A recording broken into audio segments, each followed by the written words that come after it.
শুভ প্রভাত, গরম টিভিতে আপনাকে স্বাগত জানাই। আমরা এই মুহূর্তে একটি বিশেষ ব্রেকিং নিউজ পাচ্ছি। এক যুবক তেল না পেয়ে অটোতে করে বিয়ে করতে গেছেন।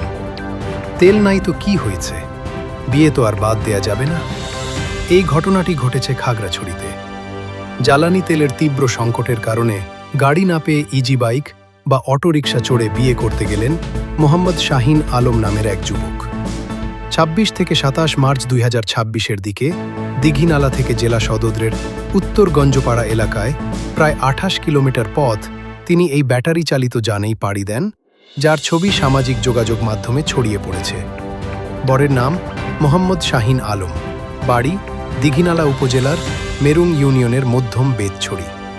তেল সংকটের কারণে ভাড়ায় কার মাইক্রো না পেয়ে বাধ্য হয়ে অটোরিকশায় চড়ে কনের বাড়িতে যান তিনি। দিঘিনালা থেকে জেলা সদর প্রায় ২৮ কিলোমিটার দূরে অবস্থিত।